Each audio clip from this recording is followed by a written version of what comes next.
Olá a todos e todas e bem-vindos ao quarto episódio do podcast dos Encontros Literários Moreira Campos. O projeto de extensão Encontros Literários Moreira Campos disponibiliza quinzenalmente nas plataformas YouTube e Spotify podcasts acerca de temas literários, culturais e das áreas conexas às humanidades. A intenção é proporcionar em formato digital acesso ao conhecimento produzido na universidade, dando continuidade às atividades de mais de 3 décadas do projeto. No quarto episódio do podcast Encontros Literários Moreira Campos, relembraremos os 130 anos de publicação do romance A Fome, de Rodolfo Teófilo. Romance inaugural da chamada literatura das secas, que faria carreira ao longo do século XX, Lira Neto assim o define em O Poder e a Peste, sua biografia de Teófilo publicada pelas edições Demócrito Rocha. Literatura crua, sem meio tom ou maquiagem, o sol implacável, corpos escaveirados, os horrores da miséria extrema. Romance como ninguém ousara escrever antes sobre o Ceará. Livro assim não podia ter outro nome. A Fome. Ambientado no Ceará entre os anos 1877 e 1879, período da chamada Seca dos Três Setes, na qual uma grave epidemia de varíola ceifou a vida de milhares de cearenses, a fome ganha renovado interesse em tempos nos quais a pandemia do novo coronavírus parece reeditar as condições e vítimas preferenciais da incidência de qualquer crise sanitária, a desigualdade social e a pobreza, questões infelizmente ainda não contornadas no Brasil contemporâneo. Para falar sobre o assunto, os Encontros Literários Moreira Campos convidaram Charles Ribeiro Pinheiro, mestre e doutor em literatura comparada pela Universidade Federal do Ceará, pesquisador da obra de Rodolfo Teófilo e professor conteudista no curso de literatura cearense da Fundação Demócrito Rocha. Charles Ribeiro atua também como autor de livros didáticos, roteirista e designer educacional.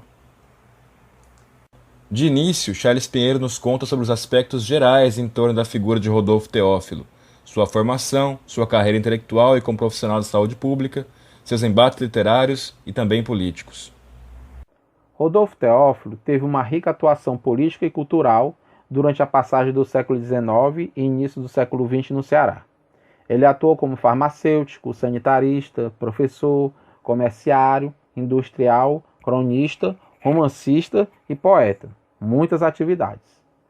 Ele estudou no Ateneu Cearense e, após ficar órfão, anos depois, com muito esforço, conseguiu estudar e passar nos exames para fazer o curso de farmácia da Faculdade de Medicina da Bahia. A sua formação ocorreu em um contexto literário romântico, e seus ídolos foram escritores como Victor Hugo, Alphonse de Lamartine, Alexandre Dumas, Almeida Garrett, José de Alencar e Casimiro de Abreu. Porém, por meio de sua formação no curso de farmácia, na década de 1870, ele abraçou o cientificismo como norteador de sua visão de mundo. Ele se destacou por meio das letras, usadas como instrumento para demonstrar o seu repúdio aos males e combater as injustiças que presenciou. Tornou-se um dos maiores nomes da literatura, do jornalismo e da historiografia e da divulgação científica no Ceará. Foram 28 obras publicadas, abordando os mais variados temas. Livros que destacam são A História das Secas do Ceará, A Fome, Os Brilhantes, O Paruara, Libertação do Ceará, A Seca de 1915 e Sedição de Juazeiro. Devotou a sua vida e obra a pintar os costumes e as circunstâncias do homem cearense. Como intelectual engajado, participou de importantes movimentos sociais e políticos em nosso estado. Prestou seu auxílio à população na terrível estiagem, entre 1877 a 1879, realizou inspeções sanitárias, vacinava a população empecheada e denunciou os descasos do governo em relação às secas. Ele também empenhou-se na campanha abolicionista, no Ceará. Ele lutou a favor da reforma agrária e a favor da construção de açudes. Fez uma campanha contra o alcoolismo. Atuou em diversos periódicos e jornais, como a Quinzena, o Pão, Fortaleza, Almanaque do Ceará e Jornal do Ceará, e foi um opositor da oligarquia Scioli, e conseguiu erradicar a varíola no estado do Ceará na primeira década do século XX. Ele atuou em diversas agremiações literárias e científicas, como o Instituto Histórico e Geográfico do Ceará, o Clube Literário, a Padaria Espiritual, o Centro Literário e a Academia Cearense de Letras. A estética naturalista, pautada na ideia de romance experimental de Émile Zola, foi o meio formal em que Rodolfo Teófilo construiu sua ficção, em que pudesse fotografar a realidade, usando as suas palavras, e buscar uma pretensa verdade. Como intelectual engajado, ele exerceu dois papéis, a de cientista e a de escritor. Esse ano, o romance A Fome completa 130 anos de publicação. Quais questões, na sua concepção, podem ser pensadas como pioneiras no que tange à obra, dentro do panorama da literatura brasileira? Quais foram, então, os caminhos que a obra abriu em nossa ficção? Rodolfo Teófilo, por 24 anos, recém-formado em farmácia na Faculdade de Medicina da Bahia, teve a alma profundamente marcada pela grande seca que ocorreu entre 1877 a 1879, que desorganizou completamente a vida na província. Dedicou-se com espírito humanitário ao socorro das vítimas da varíola e da seca. Ele visitava todos os dias as barracas, levando pessoalmente os medicamentos para a multidão de enfermos. Rodolfo presenciou muitas calamidades durante a estiagem, mas o que mais o revoltou foi o despreparo e descaso do governo em relação ao combate e à prevenção dos problemas oriundos da seca. Como a seca e seus problemas são endêmicos em nosso estado, para ampliar a denúncia em torno desse assunto, Rodolfo fez um levantamento minucioso de documentos oficiais e, além do seu testemunho, ele publicou a História da Seca do Ceará, em 1883. E com esta obra, Rodolfo adquire o prestígio e recebeu o convite para ingressar no Instituto Histórico e Geográfico Brasileiro. E após essa obra historiográfica, 7 anos depois, ele publica o seu romance A Fome. O romance é uma ficcionalização dos dramas ocorridos durante a Grande Seca. Já no segundo parágrafo do livro, Rodolfo Teófilo nos dá a tônica da obra. Foi na tarde de um desses dias, no ano de 1877, o ano da fome, que na Jacarecanga, um dos arrabaus de Fortaleza, arranchava-se, à sombra de um cajueiro, uma família de retirantes, que depois das torturas de uma viagem de 100 léguas, vinha aumentar a onda dos famintos. Então, o livro narra o êxodo angustiante de uma família, que antes era abastada, em direção à cidade de Fortaleza, buscando fugir da terrível estiagem que se abateram no interior do estado. O protagonista, o fazendeiro Manuel de Freitas, e sua família, passam por inúmeras provações até chegar à capital.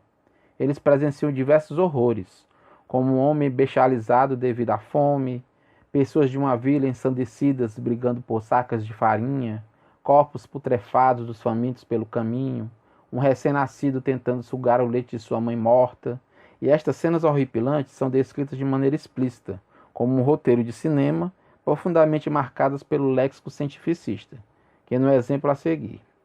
Apodrecia ali o cadáver de um homem, cujo rosto já estava medonho pela decomposição. A pele cianótica se estilhaçava na putrefação que fazia a cara disforme e horripilante. A fisionomia mais hórrida tornava o nariz, que diluído em uma amálgama de pus e vermes, caía sobre a boca, já sem lábios, e não cobria mais os dentes alvos e sãos. Rasgado também estava o abdômen pelo cão, a servar-se nos intestinos e vísceras do morto. Então, a cena descrita foi presenciada pela família de retirantes que encontrou esse cadáver. A linguagem da cena é direta, sem adornos, tal qual um laudo cadavérico. Subintitulado como Cenas da Seca do Ceará, o escritor hesitou, num primeiro momento, em considerar um romance, porque a missão de intelectual engajado falou mais alto do que um escritor estreante. Então Rodolfo deixou explícito que a maior motivação da escritura do romance A Fome foi a denúncia sociopolítica. Em outra passagem, por meio da perspectiva de Manuel de Freitas, tece um tenebroso cenário. Havia muita miséria na população adventista da capital. As mesmas cenas da fome nos ermos caminhos do interior tinham lugar nas ruas e praças de Fortaleza.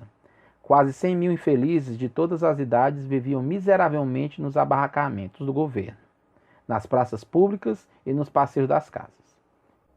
A miséria não existia apenas no interior. Os sertanejos a levaram como marcas da desnutrição e da peste para a capital. A intensidade das cenas narradas, na luta pela comida, a morte pela peste e pela fome, eivadas de descrições científicas, possuem forte intenção de denunciar o descaso do poder público. A literatura, para Rodolfo Teófilo, será uma forma de recriação da realidade, utilizando a ciência como forma de potencializar a obra de arte como desejo de verdade. A tese do romance, embasado pelas teorias cientificistas do século XIX, é que o ser humano, assolado pela privação extrema das necessidades fisiológicas básicas, como se alimentar e ingerir líquidos, devido à miséria provocada pela seca, é capaz de fazer regredir a um estado primitivo e animalesco.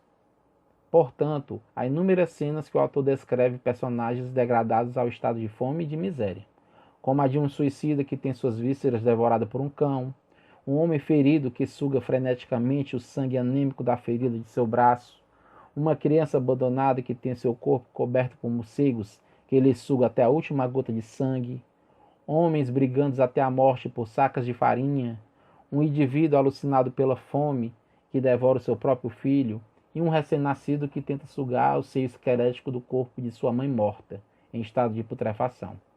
Um exemplo é a filha do protagonista, que é surpreendida por um faminto que não obedecia, e continuava a roer as unhas e a comer as escamas que desagradavam a pele. Agora fitava o rosto de Carolina perto de si, completamente exposto e alumiado, encheu pela luz da fogueira. Percebi os tons daquela carnação, mas com o apetite da besta esfomeada. As narinas dilatavam-se-lhe mais. Fareja, sorve o cheiro daquela carne sadia na qual tem ímpetos de saciar a fome e rasgá-la a dentadas. O delírio aumenta na esperança de mastigar as faces da moça. No trecho lido do romance, lemos que devido ao estado extremo de fome, o personagem cede ao instinto animal e tenta saciar-se da carne humana. Para analisar o texto literário de Rodolfo Teófilo, fiz uso da categoria escritura por Roland Barthes, que a descreve como engajamento estético e formal. E Leila Perrone Moisés, divulgadora das ideias batesianas no Brasil, ajuda-nos a esclarecer essa categoria, explicando que a escritura é a relação que o escritor mantém com a sociedade, de onde sua obra sai e para a qual se destina. A reflexão do escritor sobre o uso social de sua forma e a escolha que ele assim assume. Então, como romancista, o Ceará foi sua matéria principal, motivo de seu amor. Da geração de escritores cearenses, nascidos no século XIX, Rodolfo foi o que mais escreveu livros e romances sobre o Ceará, tornando a sua vida e sua obra entrelaçadas com a história. Eu observo que a escritura de Rodolfo Teófilo, em seus textos ficcionais, nasce da radicalização do seu estilo, ao mesclar o engajamento político, o cientificismo e o regionalismo. A importância de Rodolfo Teófilo no campo intelectual e científico deve-se à sua atividade docente, à divulgação científica, por meio de livros científicos, artigos em jornais, livros didáticos e, sobretudo, devido a seu trabalho sanitarista de erradicação da varíola no estado do Ceará a partir de 1901. No âmbito literário, o seu maior mérito foi de inaugurar o regionalismo naturalista em nosso estado, com o romance A Fome, trabalhando com temas que seriam explorados pelos romancistas brasileiros da década de 1930, como o cangaço, a seca, a fome, o latifúndio, o coronelismo.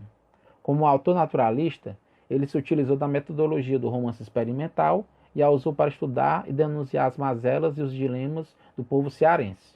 Ele se tornou um dos mais representativos escritores dos romances da seca de sua época, constituindo-se como precursor e como uma das principais influências de Raquel de Queiroz, que o chamava carinhosamente de meu avô.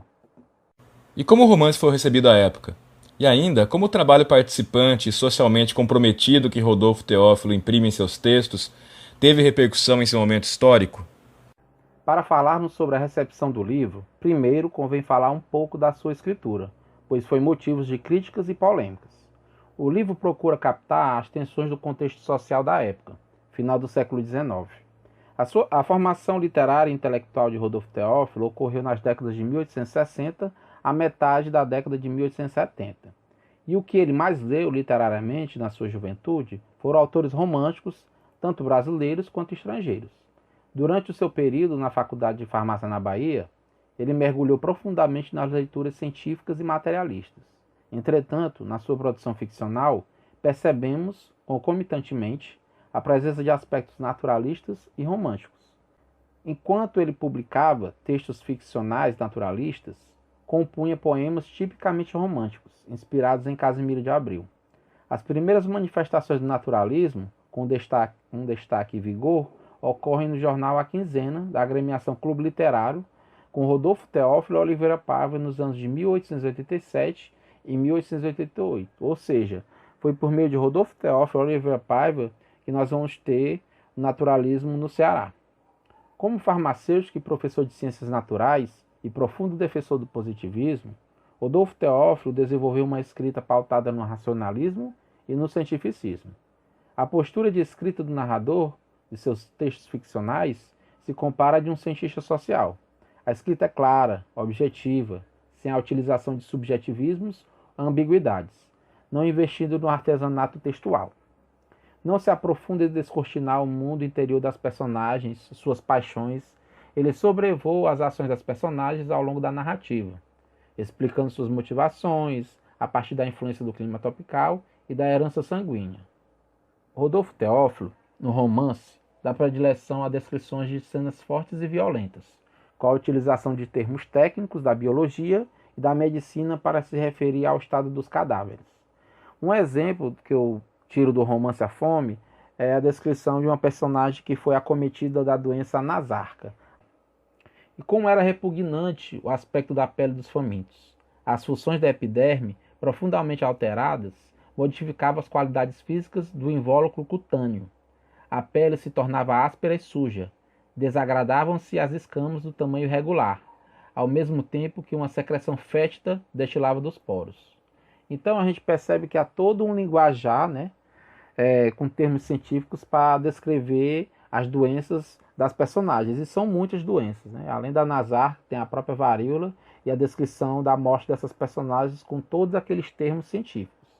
Outro exemplo que eu destaco é a descrição de um ataque epilético. A lívida turgidez da face cada vez mais se acentuava, mantida pelo tetanismo dos músculos do tórax. A última fase do acesso se anunciava pela respiração, que pouco a pouco se restabelecia. As primeiras porções de ar penetram na traqueia e conseguem chegar ao pulmão, mas fazem ouvir, atravessando os brônquios, o ruído estridente, o estertor de moribundo.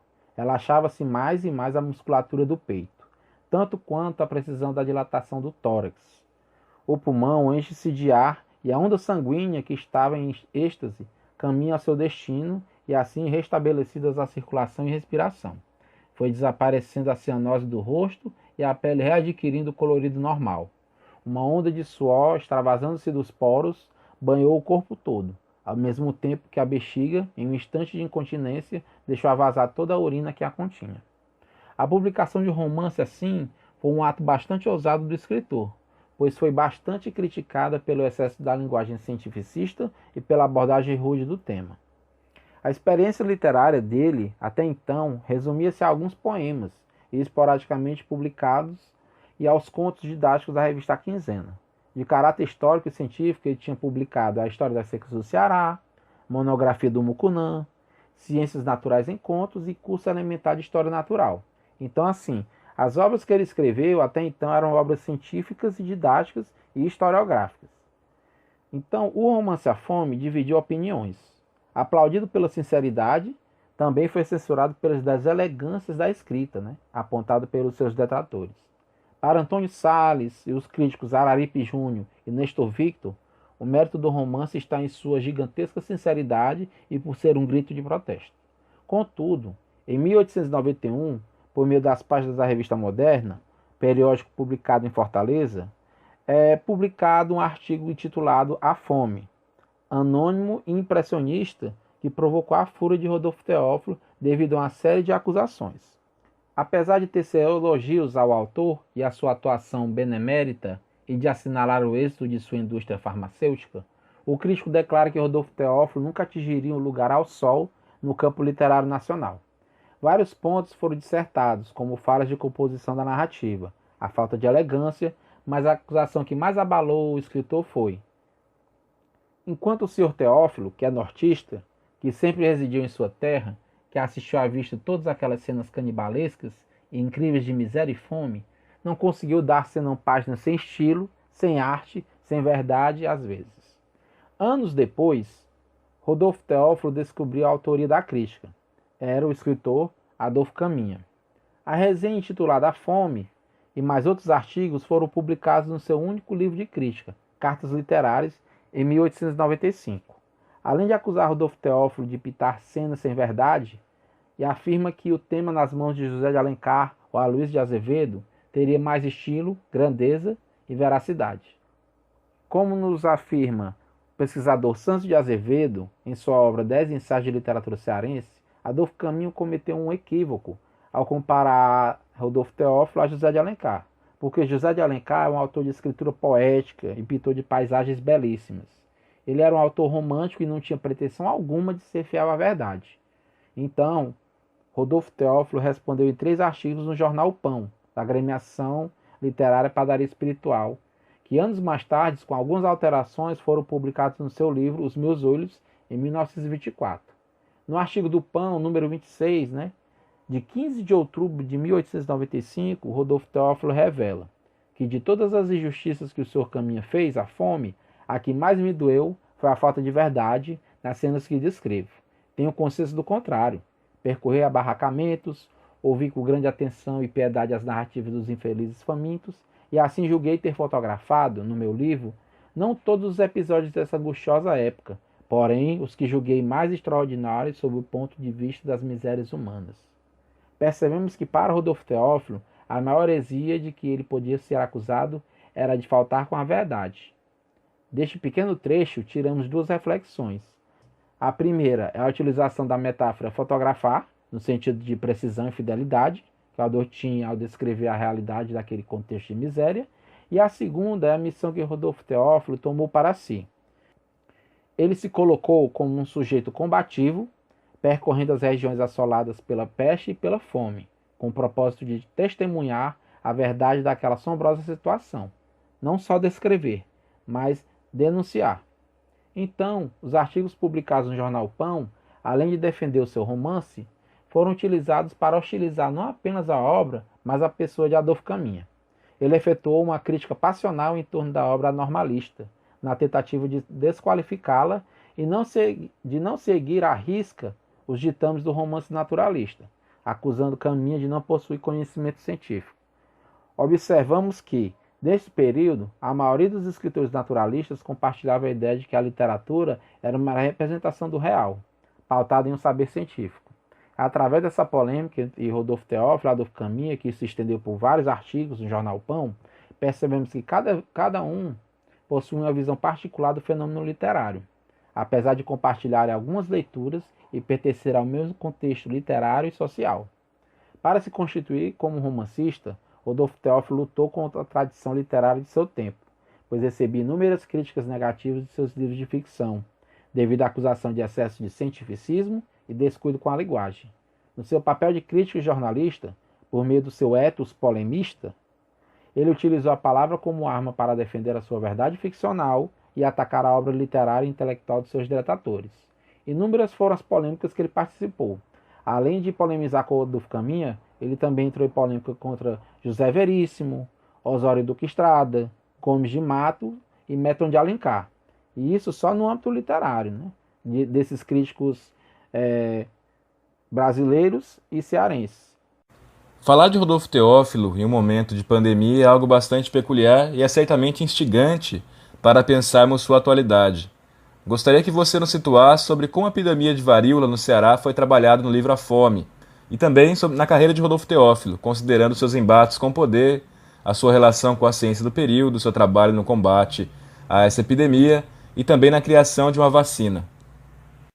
No livro A Fome, de 1890, além da seca e da fome, um dos principais agentes causadores da calamidade, que se apresenta como antagonista e problema a ser enfrentado, é a peste da varíola. Ao chegar à capital, a família, chefiada por Manuel de Freitas, encontra um perturbador quadro de miséria e degradação. Sem local para se arranchar e sem nenhum recurso, os imigrantes da seca ficavam entregues à miséria da capital e ao descaso das autoridades, que pouco faziam para lhes garantir um mínimo de dignidade. A família do protagonista passa por inúmeras provações, além de enfrentar a citada epidemia de varíola. Para obter alguma renda, Manuel de Freitas vai trabalhar na pedreira localizada no Mucuripe. No romance, Teófilo ficcionalizou alguns episódios que ele mesmo testemunhara na época da seca. A severa estiagem forçou mais de 100.000 sertanejos a migrarem para Fortaleza, em busca de socorro. Não havia espaço para alojar tantas pessoas. Eles ficavam nas praças, debaixo das árvores, perambulando pelas ruas. Vários retirantes foram enviados aos campos de concentração, espaços mais afastados em que os retirantes pobres e empecheados ficavam segregados do resto da população. Devido às precárias condições de higiene, a cidade foi assolada por uma fulminante epidemia de varíola. Muitos eram os corpos de pessoas em decomposição nas ruas, devido ao estado absoluto de inanição e às pessoas desfiguradas pela epidemia de varíola. É uma representação da cidade de Fortaleza entregue à miséria e ao descaso dos poderes públicos. Os habitantes da capital estavam sitiados completamente pela epidemia. Os abarracamentos dos retirantes circulavam a cidade, e onde existia um imigrante, pode-se afirmar que havia um doente. O governo construiu lazaretos provisórios, contratou médicos, nomeou comissões de pronto-socorro, mas tudo apenas atenuava um pouco os sofrimentos da população indigente. Alguns dias depois da invasão da epidemia, cada alojamento de retirantes era um lazareto de variolosos. As enfermarias regurgitavam de doentes. Tudo era insuficiente para abrigar os pesteados. O terror era geral. Por toda parte viam-se pranto e desolação. Raro era o dia em que os urubus não denunciavam uma carniça humana, um corpo que apodrecia nos arrabaldes da cidade. A atmosfera da cidade cada vez mais se infeccionava, pois pedaços de carne podre e pus, não encontrando lugar onde ficassem depositados, caíam dos cadáveres nos passeios das casas e calçamento das ruas. A peste invadiu tudo, depois a palhoça dos retirantes até o palácio do presidente da província. Por toda parte ouviam-se gemidos dos moribundos, os gritos dos loucos no delírio da febre eruptiva. A seguir, temos mais um exemplo do estilo de escrita de Teófilo, ao descrever a horrenda morte da personagem Quitéria do Cabo, contagiada pela varíola. Trecho do romance. A moléstia seguia sua marcha terrível. A inchação havia lhe tornado disforme o corpo. A pele se estilhaçava com o aumento de volume dos tecidos e cada vez mais adelgaçava, apresentava em diversos pontos manchas de cor púrpura, desde o tamanho de um grão de milho até de um ovo de pombo. Não eram as manchas um prognóstico de varíola de forma benigna. Era o sinal precursor de varíola hemorrágica, da inoculação e desenvolvimento do micróbio da bexiga negra naquele organismo que inevitavelmente seria destruído pelos mais mortíferos dos micróbios patogênicos. Então, a linguagem é bastante clara, didática e objetiva, não deixando margem para ambiguidades. Usa termos científicos nos pormenores dos sintomas da morte da personagem, que se assemelham muito a um laudo cadavérico.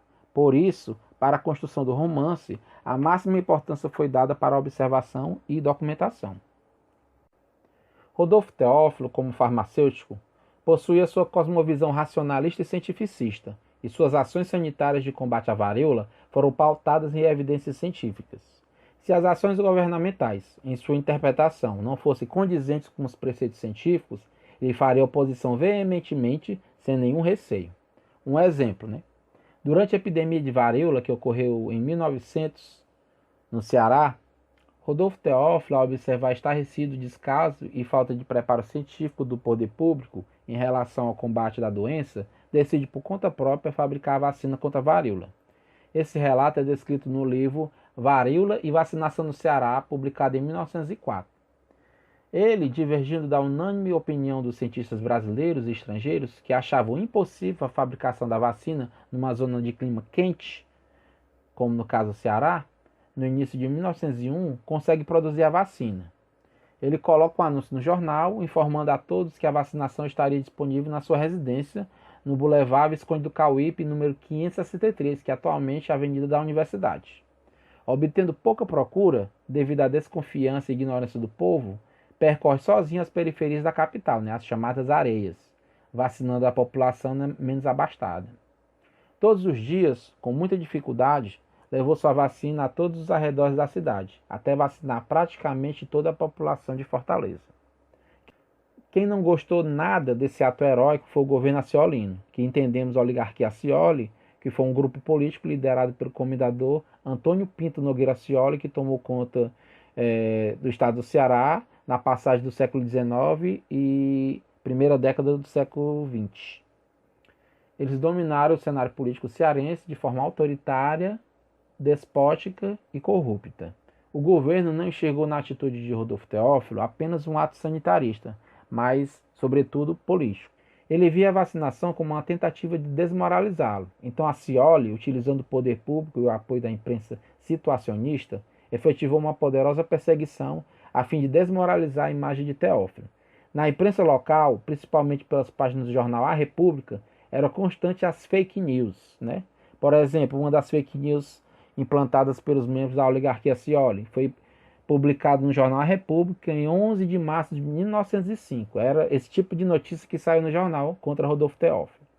Uma meningite sucumbiu hoje nessa capital uma interessante criança, pertencente à distinta família cearense, chegada ultimamente do Maranhão.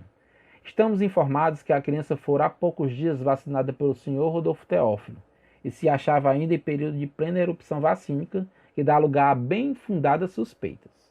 De modo desonesto, vários jornalistas acusavam de que a vacina de Rodolfo Teófilo não era eficaz e provocava a morte das pessoas.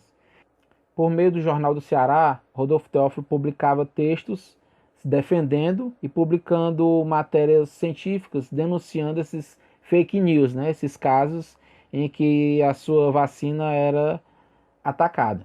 Contudo, mesmo com todas essas perseguições, a campanha antivaríola de Rodolfo Teófilo obteve êxito. E ele continuou vacinando as pessoas em sua farmácia até o fim de sua vida. Por fim, Charles Ribeiro nos diz acerca de suas pesquisas e atividades que vem desenvolvendo enquanto professor e pesquisador de nossa literatura. Como a pesquisa de doutorado sobre Rodolfo Teófilo, as agremiações e periódicos literários cearenses e a relação entre a crítica e o jornalismo, as polêmicas e os polemistas, então ainda tem muito conteúdo produzido e rascunhado que pretendo desenvolver ao longo dos anos, por meio de algumas atividades acadêmicas. Mesmo sem estar atuando em uma universidade atualmente, estou realizando diversos projetos, e um deles é a finalização e revisão de um livro sobre Rodolfo Teófilo, que está sendo apoiado pela Secretaria de Cultura do Estado do Ceará, além de desenvolver projetos de republicação de alguns romances dele. E também, atualmente, estou engajado em um projeto interdisciplinar entre literatura, histórias e quadrinhos, que visa narrar histórias de escritores e movimentos literários do Ceará e do Brasil. E fui convidado pela professora Lília Martins e por Raimundo Neto a atuar como professor conteudista do curso de literatura cearense da Fundação Demócrito Rocha, que é um excelente curso gratuito e oferecido à distância online. E as inscrições continuam abertas, né? E por isso que eu convido a todos, né, que não deixem essa oportunidade passar, de conhecer mais as escritoras e escritores cearenses, os livros e as agremiações literárias. Para fazer a inscrição, né, as inscrições ainda estão abertas, basta acessar o endereço cursos.fdr.org.br. Então, até mais. Essa foi a 4ª edição do podcast Encontros Literários Moreira Campos, uma iniciativa do Centro de Humanidades e Departamento de Literatura da Universidade Federal do Ceará, com apoio da Pró-Reitoria de Extensão. Coordenação de Júlio César Bastoni e equipe técnica e de divulgação formada por Maria da Conceição Campelo e Cariane dos Santos. Acompanhe nossas atividades, se inscreva em nossos canais no YouTube e no Spotify, bem como em nossas redes sociais, no Facebook e no Instagram. Um muito obrigado e até a próxima.